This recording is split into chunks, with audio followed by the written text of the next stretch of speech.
Weird News Weekly with Ben and Reid. It is that time once again. Time for Weird News Weekly. My name is Ben Rogers. This guy's name is Reid Marnie. How's it going, Reid?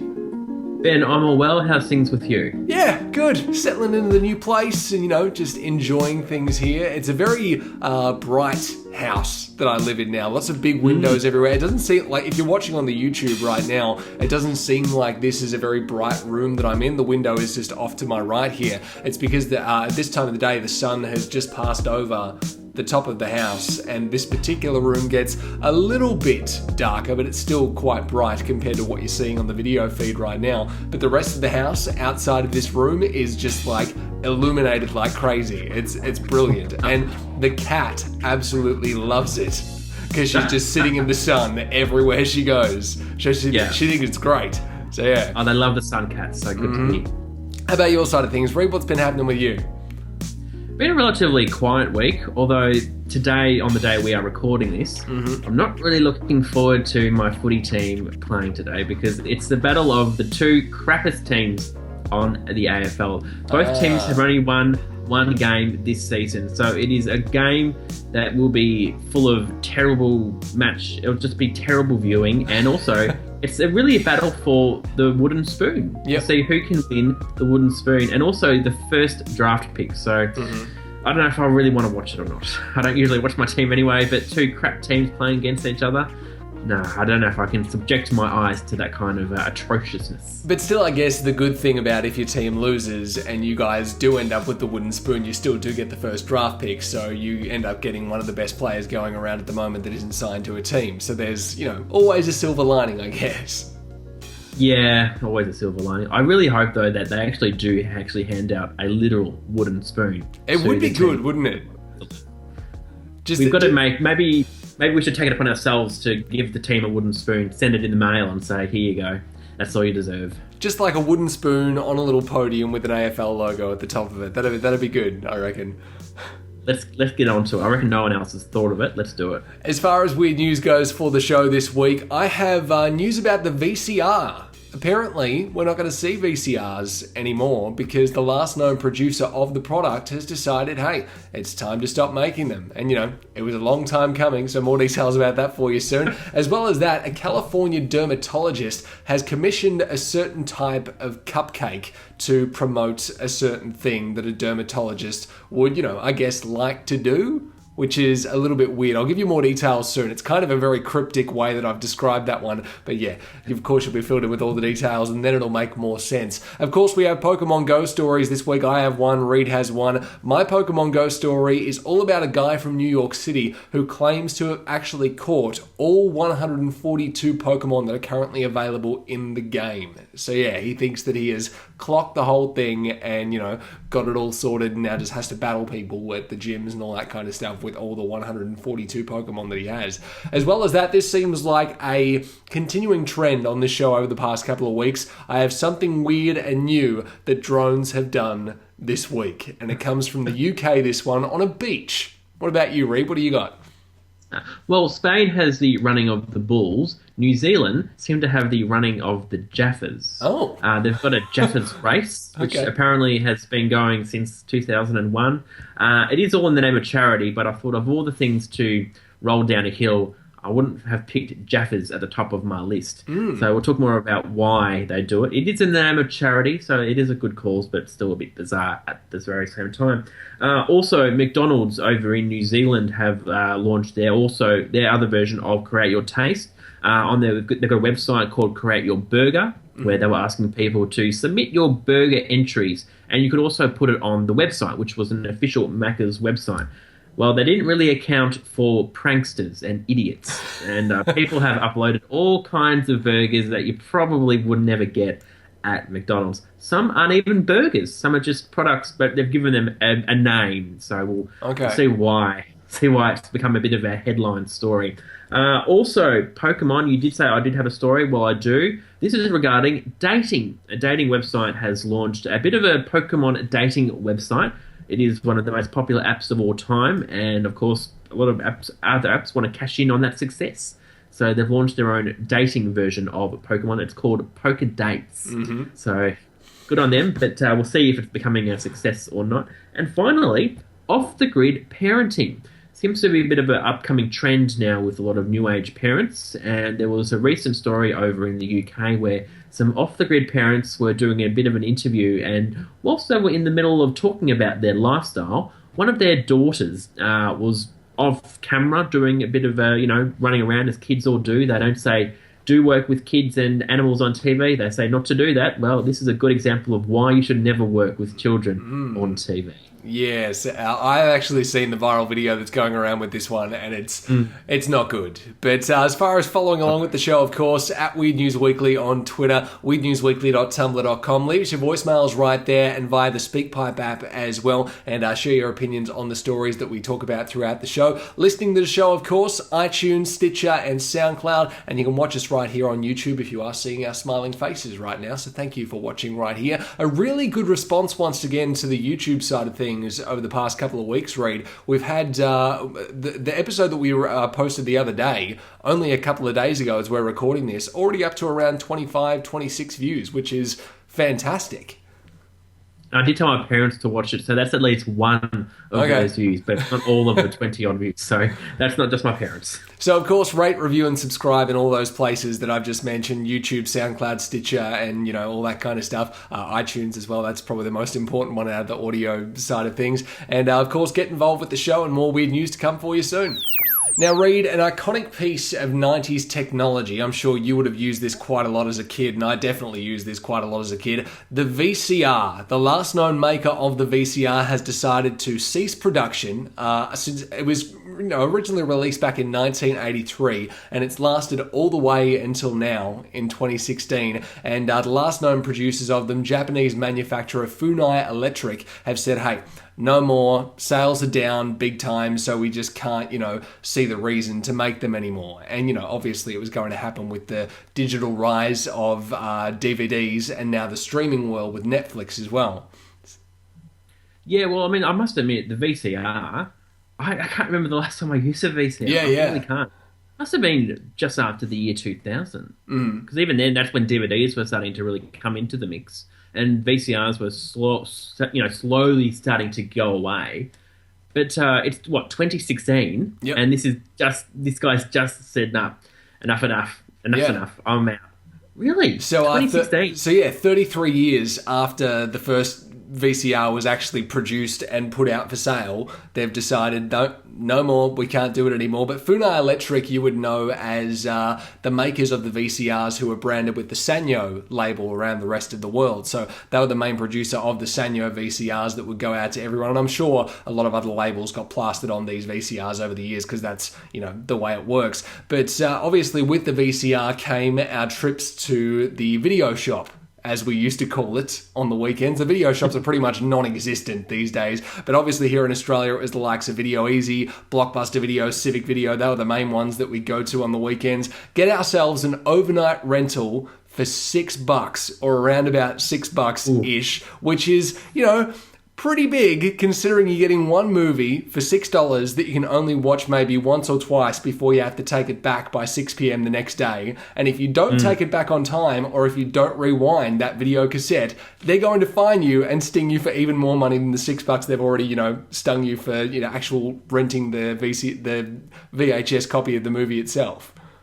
I always found the whole, it has to be back by 6 o'clock the next day deadline ridiculous, because the shops were closed until about 10 o'clock at night. So why the need to rush it back by 6 p.m. when you're still going to be open for another 4 hours? Absolutely. There's no need for it.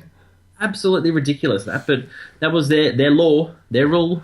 But obviously, considering what we would do back then to watch a movie in conjunction with what we do these days to watch a movie, it seems, astronomically polar opposites of the whole spectrum here. We had an overnight rental, one movie that we got to watch over one night for $6. And now for $12 a month on something like Netflix, Stan or Presto, we have all these TV shows and all these movies that we can watch whenever we like for one single fee of $12 per month, which is just crazy in comparison. But I guess we didn't know any better back then.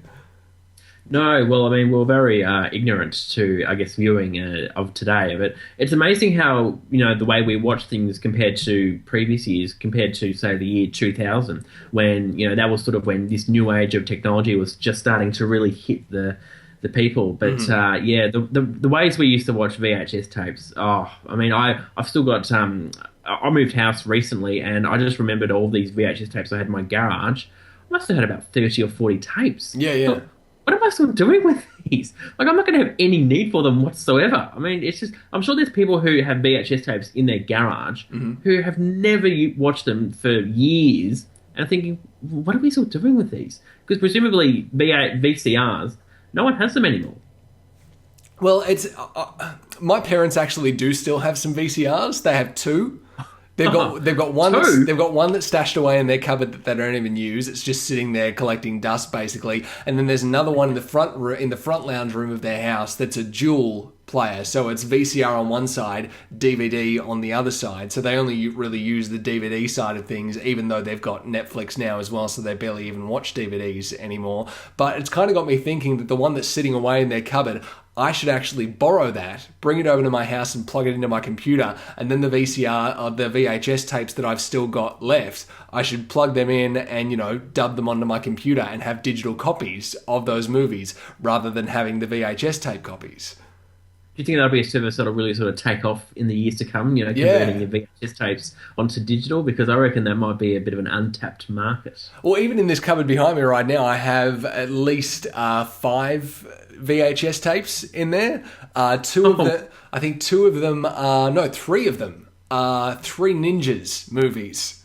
Remember those movies from back in the 90s? Oh, yeah. Yeah, so I've got 3 of those movies. I've got Rookie of the Year. Do you remember that one? Rookie of the Year. Oh, wow. The kid breaks his arm, and then all of a sudden he has this bionic pitching arm, and he's just like, I'm 13 years old and playing in the major leagues, and all this kind of stuff, playing baseball. And I also have an old wrestling one, Starrcade 1998. Of course. Which is the first time Goldberg ever lost, and the only reason why he lost was because of a taser at the hands of Scott Hall, and then Kevin Nash took advantage afterwards, and it was all this big, massive thing as Goldberg lost for the first time. It's like you're talking a foreign language to me. I feel love wrestling, but it's going in one ear and out the other. But when we look at this company, Funai Electric, apparently in their heyday as far as selling VCRs were concerned, they sold as many as 15 million VCRs a year, which is huge. Yeah. But that's massive, 15 million a year. What would the price be on one of those bad boys? I don't even really know. They usually ranged up until maybe about 2005. They'd range anywhere from $98 to about $200, depending on what you were getting. Because you had the ones who were like they were 2-head VCR players, then you had 4-head VCR players, and they had crisper, nicer quality on the picture and all that kind of stuff. And then you had the other ones that had long play and slow play. So if you were wanting to record things, like you would go and get a blank VHS tape from the supermarket that was 3 hours long, and then you could put it in the VCR and click it over to long play, and then you could record 6 hours worth of TV. Ooh. Whoa, amazing. Amazing. It seems like ages ago that this technology was a thing, but hey, it was, so there you go. Yeah, there's going to be a whole generation of kids who will not have a clue what VHS is all about. Because, our youth was very much VCR orientated, and, we all remember the good old days of weekend viewing and just, popping something in the VCR and away we go. But the way we watch anything nowadays, it's really quite incredible. You mentioned before about the whole Netflix, Stan, Presto streaming services. Even on YouTube, you can watch movies on there because genius people upload actual films on there, and I think that's not really the best thing to do, but sometimes you just don't want to fork out, $20 to get a DVD, so just whack it up on YouTube. So good on them. But the way we watch compared to those days, it's just quite incredible. So up until last year, apparently, this is actually a surprising fact about this whole thing here. Last year, Funai Electric actually sold 750,000 VCRs. Which is, it's still a pretty big number for an outdated technology. But I'm guessing more people were buying these for, dubbing purposes and all that kind of stuff, and transferring things over to digital copies and everything, and then possibly discarding them and giving them away to secondhand stores and things like that. But they've just decided that now that number was dropping a little bit too much this year, and they're going, nah, No more, we're done. So it looks like that's it for the VCR 1983 to 2016. Oh, we remember it fondly, and Yes. good on them. But do you reckon this could be a possibility of old technology becoming new again? Because I'm not sure if you're aware of this, but Nintendo are going to be releasing one of their old gaming systems later this year.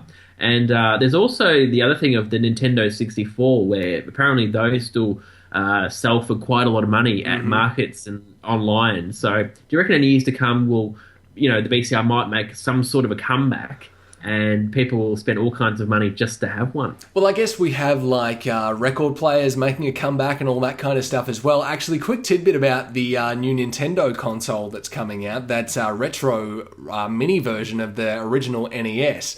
They've actually started doing pre-sales for that on certain websites and certain companies like EB Games and JB Hi-Fi and things like that. EB Games, I checked their website the other day, they have already sold out in pre-sale. Wow. Yeah. Wow. So they can't even keep up with demand of numbers in pre-sale, which is crazy. Gee. They've gotten to a point where it's just like, okay, too many people have already paid a deposit for these. We can't take any more deposits because we can't guarantee that we'll get that many units to ship out to people. So that is the demand of this thing at the moment, how much people want it. Gee, never underestimate the nerds. I mean, you release old technology, they just come with oodles of cash. Exactly. Gee, that's right. Oh, good on them. But if you want to read more about this VCR story, you can do so right now at Weird News Weekly on Twitter, weirdnewsweekly.tumblr.com. Leave us your voicemails right there and share your opinions on this story. Maybe share your memories of the VCR back in the day, if you were a 90s kid like Reid and myself. And let us know what you thought of the VCR back in its heyday and get involved with the show. Reid, over the years we've seen things like the running of the bulls, for example. We've seen that thing over in Europe somewhere where they roll the cheese down the hill and everyone runs after it. But over in New Zealand... Oh, yeah. Yeah, the cheese one's weird, but this one I think is even weirder. Over in New Zealand, there's something involving confectionery of some sort. Yeah, now this is probably confectionery that you and I have had at some point in our lives. The Jaffas. Yeah. So we probably have had these at movies, for example. You can still get them at supermarkets. It's still a bit of a big ticket item, I'd imagine. I reckon they are. Over in New Zealand, what's happening over there is since the year 2001, they've had this charity race. It's called the Jaffa Race, so a very creative name. What they do is they do it at the top of a hill, down a street. They just launch all of these Jaffas to people. So it's called the Jaffa Race. Yeah. So literally what happens is there's a top of a hill, down a street, and they just let go of all these Jaffas for people to collect. Okay. Now, to put a bit of perspective on that, in Victoria, for example, we have the Good Friday appeal. And over at Werribee Park, they have all these Easter eggs for all the kids to have. But unlike this one, all they do is they just put them on the ground and say, kids, off you go, play with them. This one, they come down a street. So you've actually got to wait till they come all down. And then it's on for everyone, young and old, to try and get some Jaffas. So you're trying to collect Jaffas and eat Jaffas that have just rolled down a dirty old hill? Pretty much. And it doesn't seem that the Jaffas are protected by any sort of wrapper or anything. They're just on their own natural form. Wow. And they're just coming down a big hill. Now, to see how many Jaffas they put down, they rolled down 75,000 Jaffas. Oh, wow. That's a lot. Now, they're not just the same flavour. 25,000 are the traditional Jaffa flavour. 25,000 are the yellow flavour. And the other 25,000 are a pink flavour. Now, I had no idea there were different flavoured Jaffas. I just thought there was just the one standard flavour with a bit of orange in it. Is this a New Zealand thing, though? Because over in New Zealand, they do have many different types of confectionery that we would here in Australia, for example. Because there was this one thing that was a very sought-after item for many years after it appeared on the Hamish and Andy radio show. They did their expedition over to New Zealand, and Hamish was obsessed with this chocolate bar that he found over in New Zealand, and they weren't readily available here in Australia. And everyone was just like, oh my God, I have to get one of these immediately. It was called the Perky Nana. Remember that one? Oh, yeah. Oh, did they not bring that to Australia? Well, at the lolly shop around the corner from where I used to live over in the other side of Geelong before we moved to this house, they did actually have Perky Nanas there, but it was a specialty confectionery store. So obviously, they were bringing in lots of different stuff that other places didn't have. But this particular chocolate bar wasn't readily available at like the supermarket or anything like that down the confectionery aisle. And it was just, one of those ones that everyone was wanting because Hamish and Andy had it and Hamish loved it so much. Quick tangent though, the whole chocolate bars, the Polly Waffle, they stopped making that quite a few years ago. Yeah. Well, there's a Melbourne place that makes chocolate candy bars and all that sort of stuff. They make their own version of the Polly Waffle, launched it last year, and apparently it's one of their top selling items. Just goes to show you that you shouldn't really get rid of your good old flavoured chocolate bars because people love the Polly Waffle. Yeah. Don't get rid of it. Anyway, back to this story. To answer your question, Ben, yes, it is in New Zealand. It's in the New Zealand town of Dunedin. I believe that's how you pronounce it, or Dunedin. It sounds like it's Dunedin. Yeah, it's Dunedin. Let us know. Yeah. Dunedin. Okay. I've never been to the country, so I'm not too sure. They've got all those other names of countries that sound like swear names, but they're just names of towns. Yeah. What's the one that Rover always used to talk about? Was it Whakatane? Whakatane. That's an actual name of a town in New Zealand, people. We're not just trying to teach you bad things. It's an actual name of a town in New Zealand. Whakatane. Oh dear. It's like there's I think on the footy show, Sam Newman had a segment where it was just called Far Q. Yep.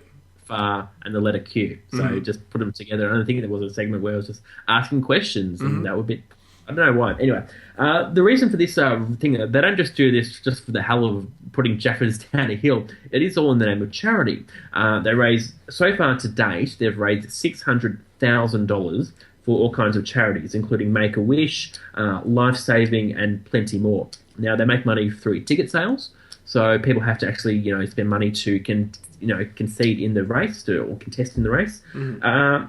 Apparently, though, this year it's a bit different because the reason why this is making a bit of a story is because it's part of the chocolate festival over there in New Zealand, which is when the race is on every year.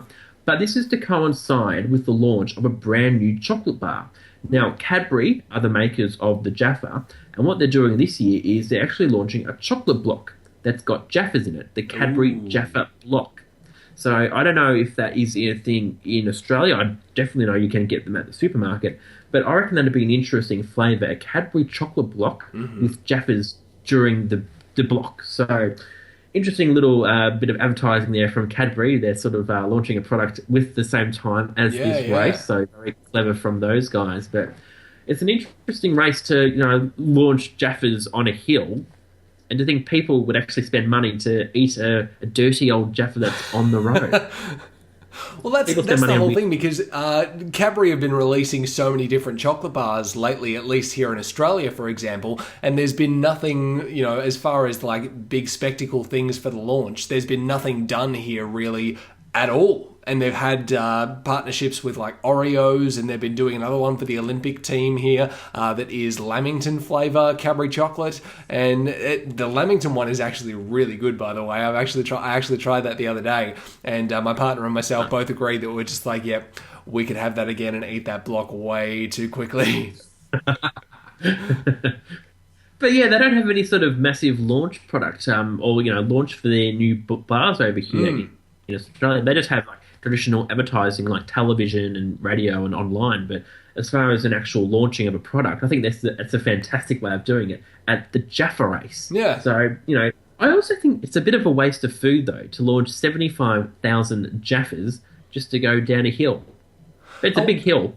I wonder if someone could calculate the cost of that, because obviously there is a certain amount of Jaffas per bag of Jaffas, and then if they've put 75,000 Jaffas down a hill, calculate that of how many of those Jaffas fit into each bag and how many bags were sold at whatever price, there'd have to be a pretty hefty sum of dollars there put up for people to roll these Jaffas down the hill.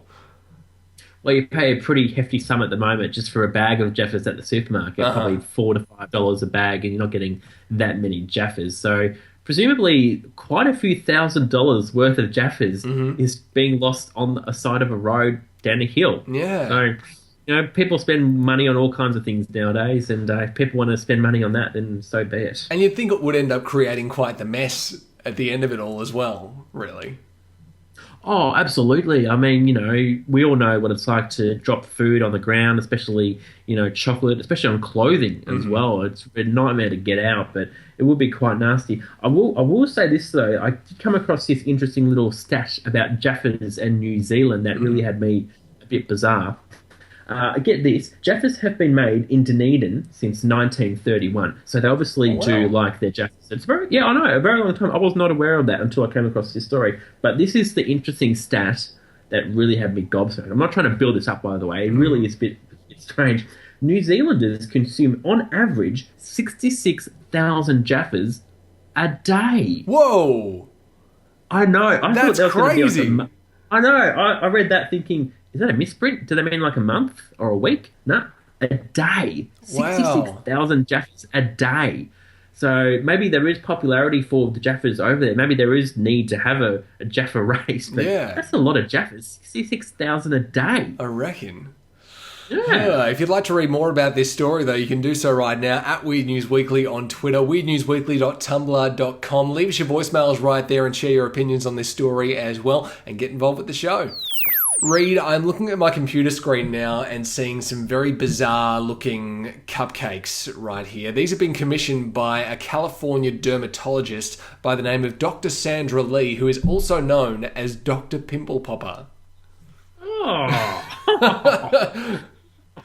Apparently, obviously something that she likes doing quite a lot, popping pimples, considering that she's a dermatologist, and that's basically her job, to look at weird skin things and all that kind of stuff. So she'd be pretty used to, doing these kind of things, like popping pimples. And so she's decided to, do a bit of a fundraiser thing kind of here and make some cupcakes to, sell and make money to, go towards the practice or whatever it is that she's got going on here. She has made what looks like chocolate cupcakes with skin-coloured marzipan icing, and it's kind of got a hole in the middle of the icing at the top, right? And it's all coloured, so it's like, almost looks like the top of a red sore pimple around the top of this hole. And then in the middle of the cupcake, it's piped with custard.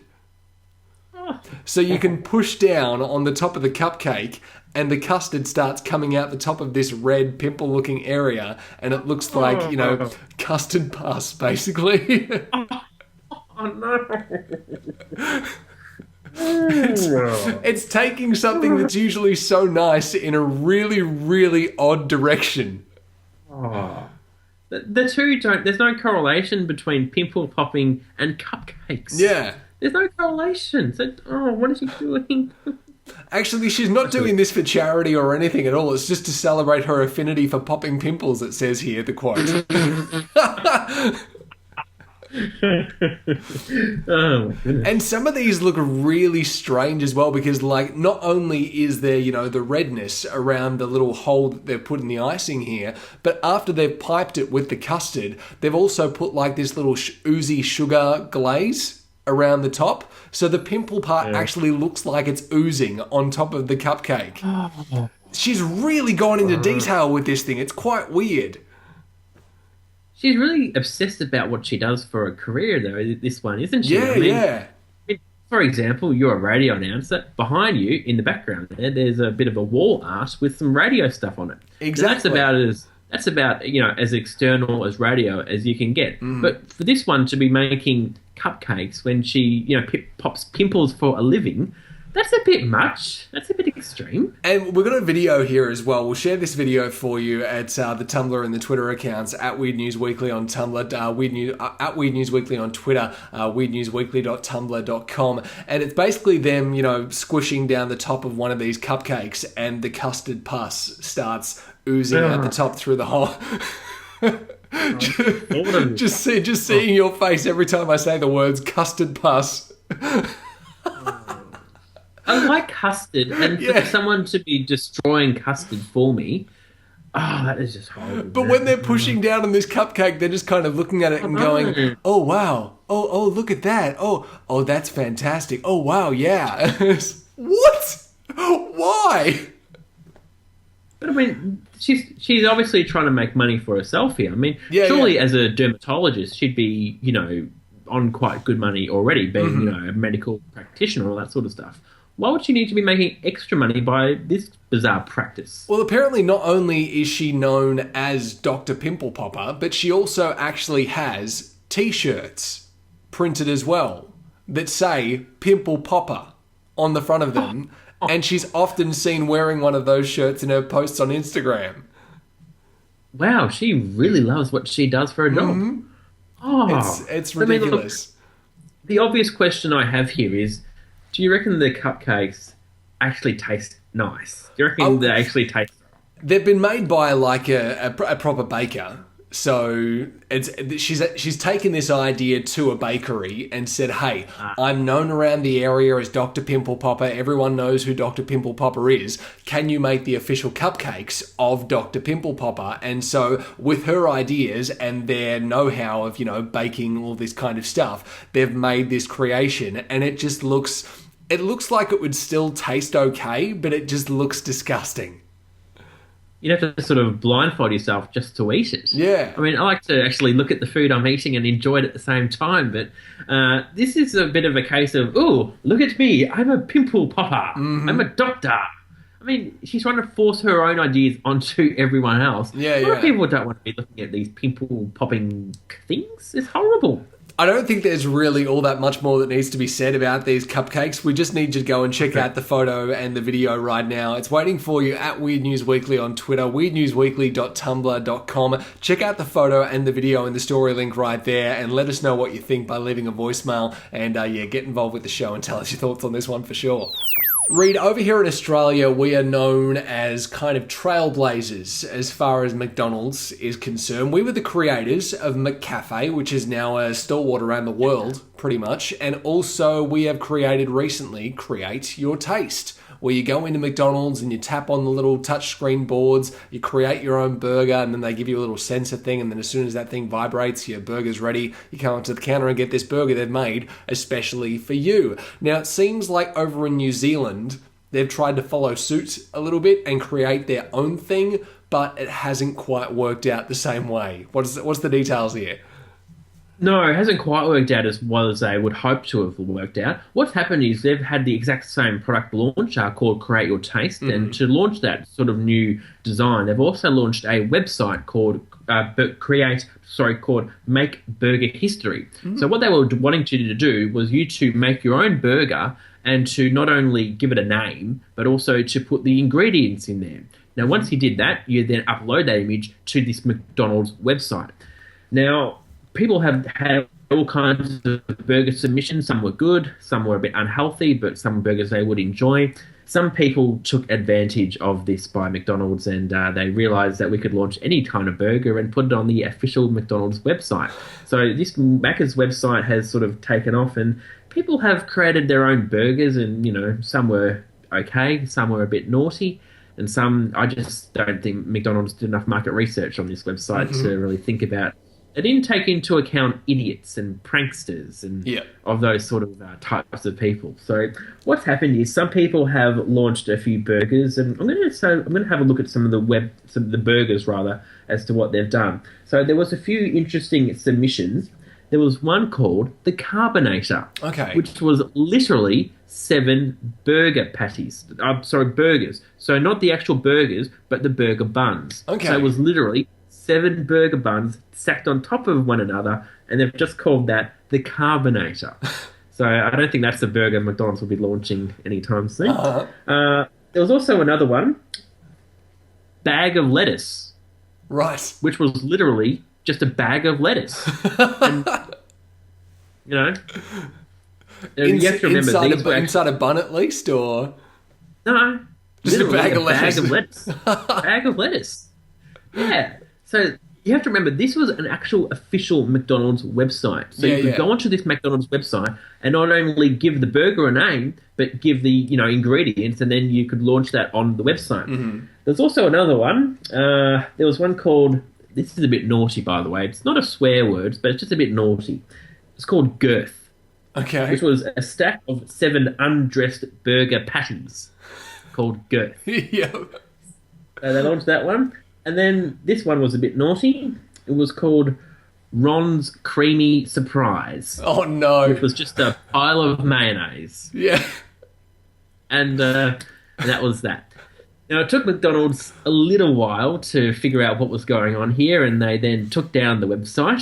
So you can actually still go onto this website, but it actually redirects you to the McDonald's homepage. Okay. So they quickly learned their lesson. But this is just one of those things where if you're a big company and you launch a big advertising thing of this sort of nature, you have to prepare for idiots and pranksters, because this is what people do now. They don't, do this in good faith. They actually come up with their own ideas, and they come up with all kinds of ridiculous nonsense. So apparently the Carbonator was one of the most talked about ones, because if you actually see the image, and you'll see this on the link at the Twitter page, it is just literally 7 burger buns called the Carbonator. So the reason that this was done, by the way, because they were trying to do it as a bit of incentive for you to come into the store. So if you go onto the website and you do this, you would also get a free fries and free drink. So there was plenty of incentive for people to do it, but I think people didn't really care about that. They just wanted to have a bit of fun. Right. And by a lot of fun, they have been a bit naughty themselves. So McDonald's have since come out and have taken all the links off their website, but they've still got they've got the website on their homepage, but if you click on it, it just redirects you back to the McDonald's homepage. So they quickly learned their lesson very soon. Oh, yeah, just round and round in circles. So for a little while, it was a little bit of fun there for a bit of people. But, McDonald's quickly learned their lesson by this advertising fail. Wow. So I guess it didn't really work for them as far as the Create Your Taste launch is concerned. But is there any word on how Create Your Taste is actually performing over there now in New Zealand?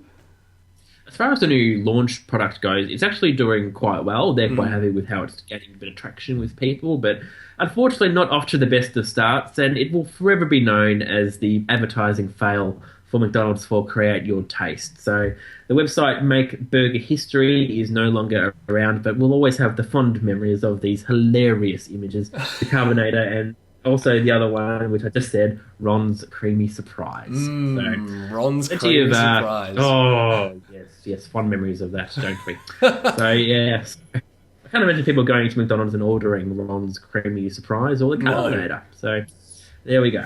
Well, let us know your thoughts on this one by leaving us a voicemail via the Tumblr page, weirdnewsweekly.tumblr.com. We'd love to know what your thoughts on this whole thing is. Even tell us what kind of burger you would have created for McDonald's, what kind of weird creation you would have done in conjunction with this whole website. You can also read more about this, of course, at the Tumblr page, as well as at Weird News Weekly on Twitter.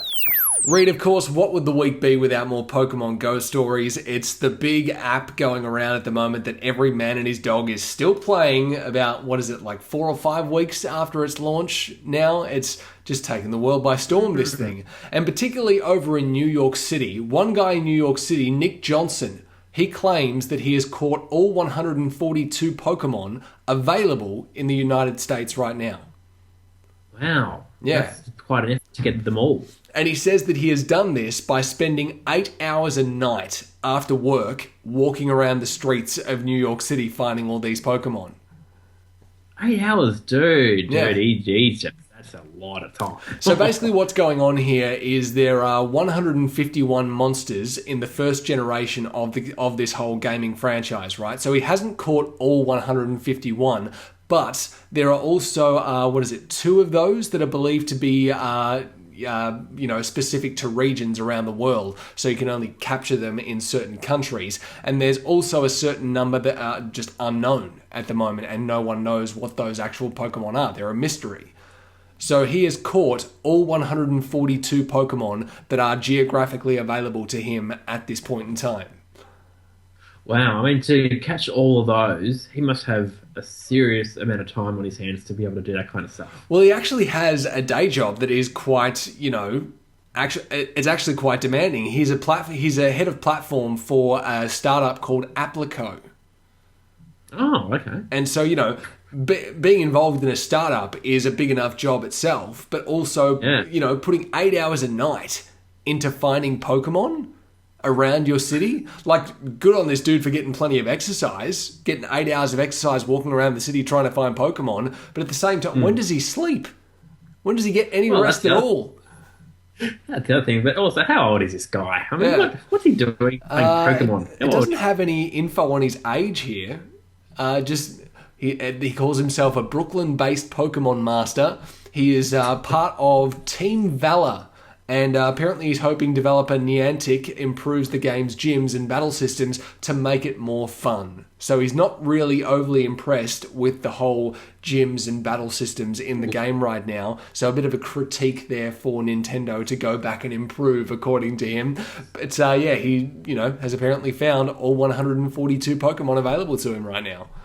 So he must have a fair amount of data on his phone to be able to do that sort of stuff. Because, Yeah. I mean, Pokemon Go, it's great. I mean, look, I've got the app myself. I play it every now and then, not to this sort of extent, but it uses a fair amount of data. And also, it does require Google on your phone to have. So presumably he's spending a lot of money on his phone plan just to play Pokemon Go. And considering there's this new money-making trend that's going around now as well, I think we talked about it in our last episode, where people are going around and collecting all these Pokemon and then selling off their login details to other people, so then those people can buy that account and have all these Pokemon that they've captured, so to speak, but they haven't done any work whatsoever. But these people are just, bolstering up accounts with Pokemon after they've found them, selling them off to the highest bidder, and then starting a new account again, and then getting as many Pokemon as they can in that one, and selling it off to people again. So this guy has caught 142 Pokemon and knows where all of them are situated for, when he captured them previously.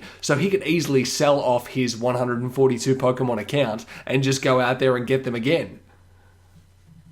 It was just meant to be a simple game where you just go out and play Pokemon Go with your friends, augmented reality, and you got clowns like this bloke trying to, make money off the app. I mean, come on. It's the new black market thing, Reid. We've been searching for a new black market thing. This is the new black market thing. Oh, this is it. It's taking off. I mean, it's already got people in head spins, people involved in car crashes, and, where people can make money, they certainly will. And Pokemon Go is the new outlet for making money off it. I love how we've gone as far as our black market topics in the past have been concerned. We've gone from Nutella to avocados to baby formula to Pokemon Go. So we've gone from 3 physical things to literally nothingness. Oh, this app though. I mean, it's just. I must admit, I was out yesterday and I saw a bunch of teenagers and they were playing it. Yeah. So it's not a thing. It's not sort of pertained to one age group. Literally, any age group is playing this game. So. Gee, I hope this guy has more time on his hands when he finishes playing Pokemon Go. So it says here that 3 of the Pokemon, Mr. Mime, Kangaskhan, and Farfetch'd, are believed to be the region-specific ones. So I'm guessing Kangaskhan would be maybe an Australian one because, it plays into the whole kangaroo type thing. And there's 6 that are currently a mystery. What 6 would be a mystery? I thought we knew all the Pokemon that were out there. I thought we did too. I mean, otherwise my childhood was wasted on playing this game because I would have thought we knew it all by now. But here we are in 2016, we still don't know. Are you trying to say that after all these years, the poker rap is still incomplete? I think they need to go back to the drawing board and have a look at what they've done. Add an extra verse to the poker rap once we know who these other 6 Pokemon actually are. But if you want to read more info about this story, you can do so right now at Weird News Weekly on Twitter, weirdnewsweekly.tumblr.com. Leave us your voicemails right there, as well as the SpeakPipe app as well, and tell us what you think about this story. Reid, we are continuing our Pokemon Go talk here just quickly because we have something else that's going on in the Pokemon Go world, but this doesn't concern actually catching Pokemon or doing any of the stuff that usually goes along with the Pokemon Go game. This one is almost like, I guess, a Tinder for Pokemon Go players. It absolutely is the Tinder version of Pokemon. So what's happened here is people are realizing that a lot of people are playing this game and let's face it, it's basically a way of meeting new people because it all uses GPS and you need to actually go out into the physical world to play the game. And, of course, you're meeting up with people that you might not have necessarily have met before. You're meeting new people. And there's a website over in America, a dating website called Project Fix Up, which is a dating website on its own merit. So they, already do the whole dating website thing. they've realised that people are playing Pokemon everywhere. So, people need to meet up and meet new people. Why not make it a dating thing? Yeah. They're getting people to play Pokemon Go, and apparently they said it plays right up into their wheelhouse because it's all about getting people to use an app and to get people to meet new people. But of course, as all dating websites do, what do they need? They need you to fill out a questionnaire. Oh no, what are the questions? So some of the questions, which they don't actually publish, but only one of them they've released is, what is your favourite Pokemon character? Mm-hmm. I mean, really? Is that the kind of questions they're asking about, Pokemon? What's your favourite character? Boring. So they've already done this, but this is where it gets a bit, as we all know with these dating websites, they all cost money. I mean, Tinder might be the free one, but there's a paid version of Tinder. It costs you to join the app. You have to fill out a questionnaire. Then on your first date, it'll cost you $20. Wow. So you've actually got to pay this website $20 to get a match to then go on a date. Oh, now, they're not paying you to actually, have a date. You've actually got to pay them $20 just to meet someone who is using the app. Yeah. So they're calling this app Poker Dates. Mm-hmm.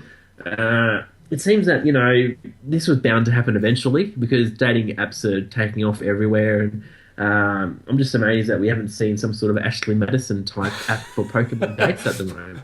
Do you want to have an affair with another Pokemon trainer? Quick tangent, they've also had a re-release of Ashley Madison recently. They just relaunched their website. What's their new slogan now? It's got something weird. I'm going to go. The only reason I know it is because they had a thing on Channel 10's Have You Been Paying Attention about it, and they had this new slogan about it, and I thought, oh, that is fantastic. So I'm going to look it up now. A live Google of Ashley Madison's new slogan, and this will appear on Reid's internet history, and if anyone uses his computer, it's going to look very sus. I do use a shared internet at the moment. This could potentially come up as the thing. Ashley Madison official website. Now, what does this come up with? Is their slogan on the front page? Well, I feel like it's just like a news. It says that doesn't really come up, but it just says Ashley Madison, find your moment. Yes, that's it. It's really bland and boring. Unlike their website. So that's a weird one, but anyway, back to this Pokemon thing. So, this was bound to happen because you are out in the physical world meeting new people. So, good on them for coming up with a dating version of Pokemon Go. But I don't think they realise that a lot of people who do play Pokemon are just nerdy guys. I'm one of them. I'm a nerdy guy, and I'm not going to make up on poker dates. I would love to see the demographics that are actually, getting involved in this game and, possibly venturing into the dating side of it all, because we looked at the analytics of our YouTube account just before we started recording the show today. 98% of our viewing audience on YouTube is male, which is just like... crazy. It's funny though, because most of the people who are subscribing to us on other services like Soundcloud and all that kind of stuff, most of those are female, but the ones who are actually watching our faces right now on YouTube are 98% guys. Who would have thought? Yeah. Face for men. But it kind of makes me wonder though, with the whole questionnaire for this poker date deal that's going on, I would love the very last question on this whole questionnaire to be, and most importantly, do you want to be the very best, like no one ever was? That would just be so fitting to round out the whole thing, because it would be a simple yes or no answer. And so many people are just like, stuff that, no. Boom. But if you want to get more info on this story, at Weird News Weekly on Twitter, weirdnewsweekly.tumblr.com. Leave us a voicemail right there and tell us your thoughts on this story. Reid, we are continuing the trend of talking about weird things that drones have done this week. Just one story this time around. This one doesn't come from Canada this time, not French Canada anymore. All my previous... You are a fan of these drones from Canada. Yeah, all my previous drone stories have come from French Canada somewhere. So it's quite surprising that this one doesn't come from Canada. This one's actually from Mablethorpe, England. A seaside ice cream shop in Mablethorpe is experimenting with drone delivery of the frozen treats ordered by beachgoers using a smartphone app. Of course. Yeah. On the smartphone.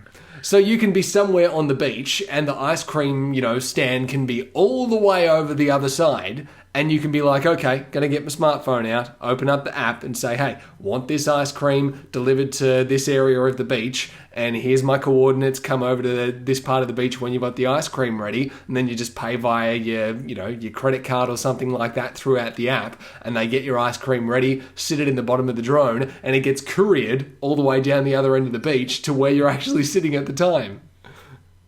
See, I think that sort of spoils the whole beach-going experience, because I remember growing up, we would go to Torquay, and after our beach-going experience, we would then go to the ice cream shop, which was literally over the other side of the road, and that's how we would finish the day, by having an ice cream like that. So now we've got people coming to you via a drone to give you an ice cream.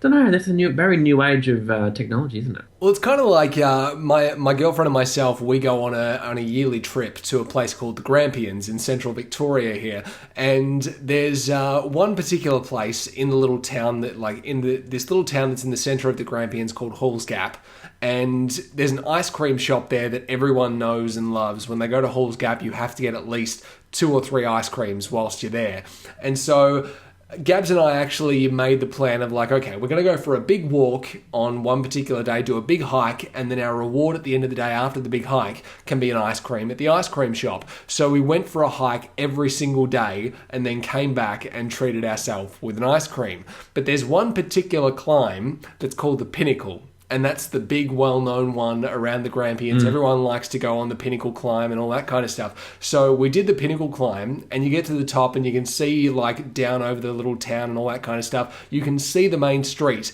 where the ice cream shop actually is.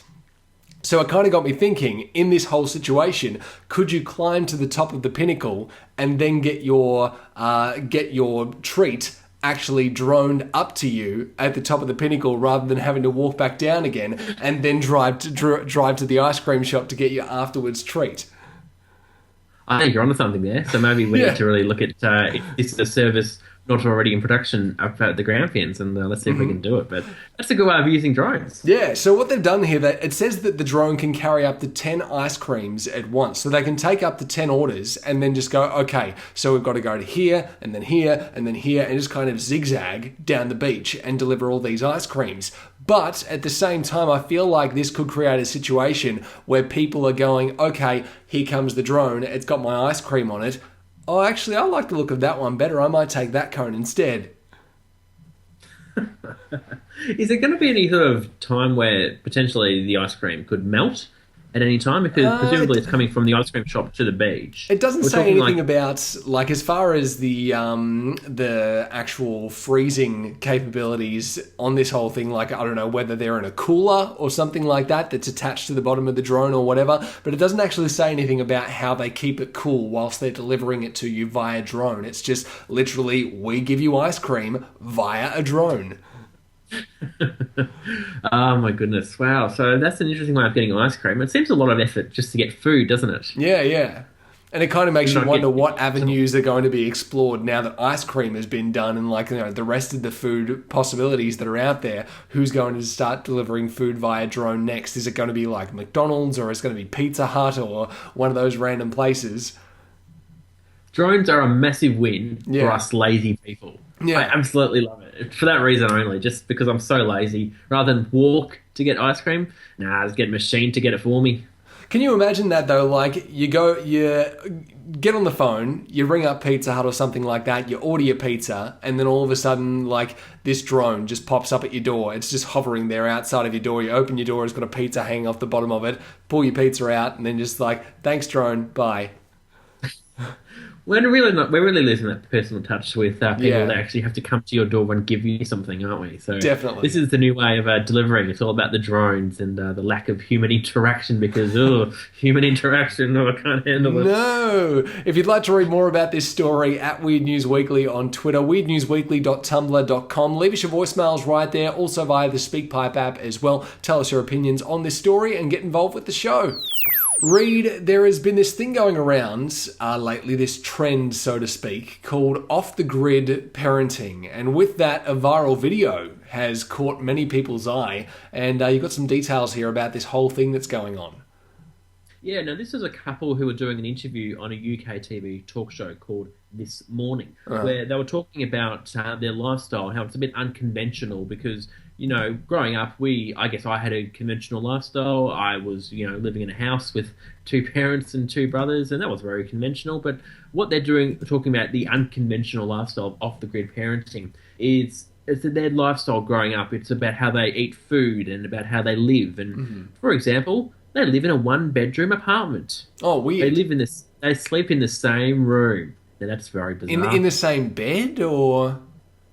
Same bedroom, apparently. So they might not be sleeping in the same bed, but they're sure as hell sleeping in the same room. How does that work for private time for the parents to, have a little bit of fun parent time? Presumably, these aren't the kind of parents who do that sort of thing. They only consume to have children, and they've done that part of their lifestyle, so they've moved on from that part of their life. So no fun time for these two. Sure. Why this is becoming a bit of a story is because Adele and Matt are the names. They were doing an interview, and they had little Johnny on one of their laps, and little... her name, I did get her name down. It's a very weird one. We can just call them Johnny and Julie. Johnny and Julie, all right. So little Julie is running around on the TV set as they all do, and little Julie has to go to the toilet. Now, presumably, she might have been wearing a nappy, but it seems the nappy just didn't take.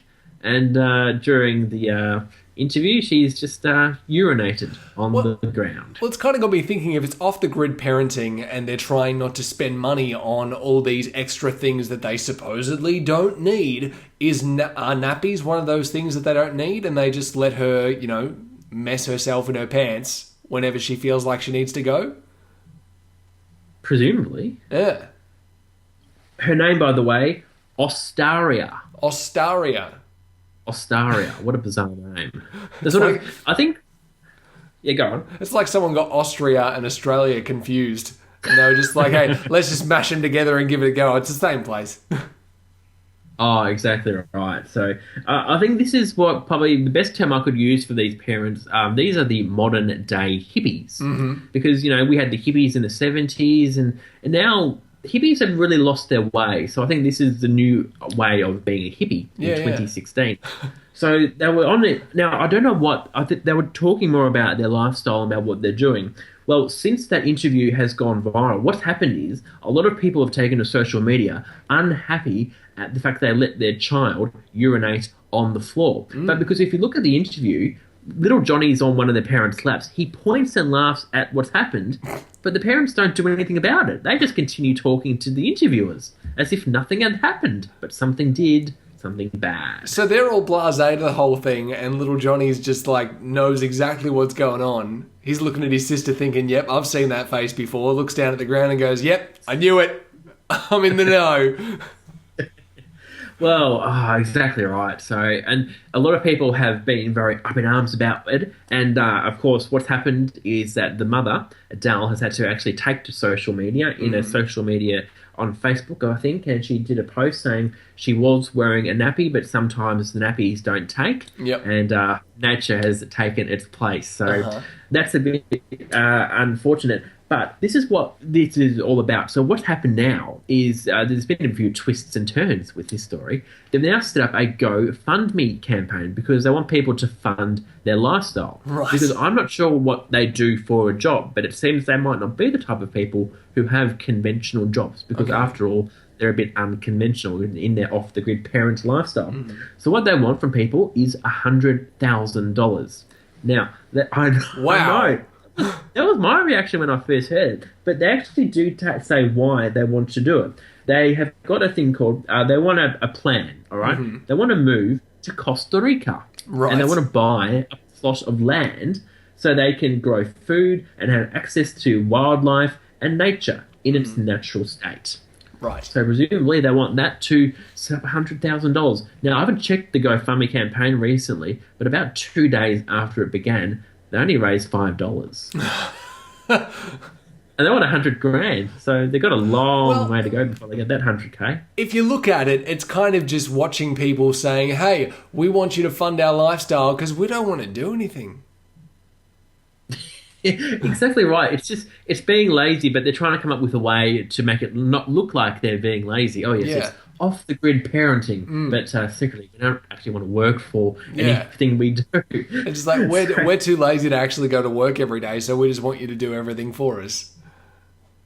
Yeah, but it seems a bit lazy to ask people for money. Just hey, give us $100,000. Yeah. Simple as that.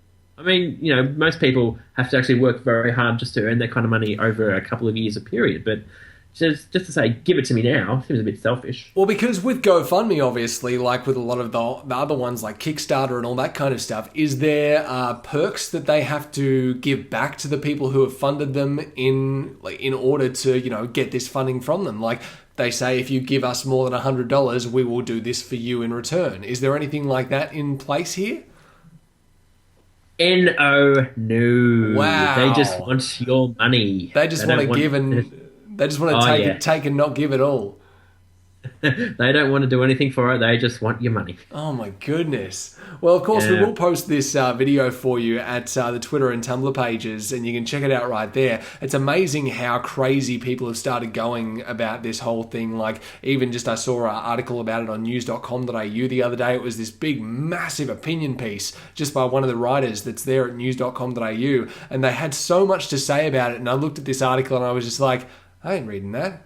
I got no time for that. I'm just watching the video and getting out of here.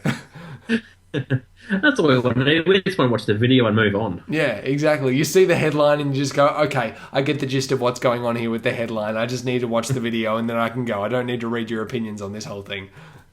Exactly right.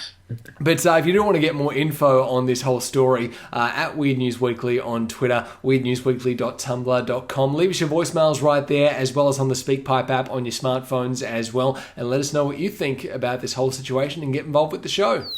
Reid, that is episode 5 of Weird News Weekly, all said and done. It's crazy that we're 5 episodes in already. It's our first kind of milestone, a very small milestone, but still a milestone nonetheless, that we've actually gotten over that hump and made it to 5 episodes so far. So it's a good thing. And we haven't done anything to celebrate that little milestone other than a yay. Will we wait for our first celebration when we get to like 21 episodes or something? Because that's usually the big celebration in people's lives, their 21st birthday. So maybe we do that one. Oh, yeah, I'm not really sure. I don't really get the whole hype about the whole 21st thing, but we'll do it anyway because it's conventional. So it's still a long way in the future until we get to our 21st episode. But episode 5 is in the books. And of course, if you want to watch the show, you can do so here on YouTube if you're looking at our smiling faces right now. Just search Weird News Weekly on YouTube and you'll find all our videos waiting for you right there. They're pretty hard to miss. All the thumbnails are pretty much all the same with the Weird News Weekly banner down the side and a little tidbits about whatever stories we're talking about that week. You can also listen to us on iTunes, Stitcher, and SoundCloud. Make sure you subscribe, rate, and review on those platforms right there. It really helps get the show out there, of course. And also at Weird News Weekly, if you want to be social with the show on Twitter, and weirdnewsweekly.tumblr.com. You can check out all the stories right there, a couple of other little tidbits that we leave up there on Tumblr as well. And most importantly, you can leave a voicemail right there on Tumblr. Click the widget on the side of the page. You can leave a 90-second voicemail and tell us your opinions on any of the stories that you've heard on the show. Even previous weeks, doesn't have to be the week that you've just listened to that's just passed. It can be something previously from other shows that you've watched a couple of weeks back. And that also applies for the SpeakPipe app for your smartphone as well. That's who our voicemail service is through. So SpeakPipe on your smartphone, download that. You can leave us a voicemail whenever you like, wherever you are. So get involved with the show. And Reid, any final thoughts before we sign off for this week? Well, not for me, but I'm now going to go off to watch my team play a terrible game of football. The two worst teams in the league playing against each other. What a great game of football that's going to be. So who is it today? Your team, of course, is the Essendon Bombers. And who are they playing today? Brisbane Lions. Brisbane Lions. They're playing in Melbourne. It's going to be a terrible game. Well, there is a chance that if they're playing in Melbourne, then that's obviously where Essendon is. So they'll have the home ground support on their side. So hopefully that'll get them over the line and they'll have a win for you this afternoon. I tell you what, if they don't, I'm not going to be happy. I'm not going to be happy at all. I'm not happy anyway, but I'm not happy when I see my team play anyway.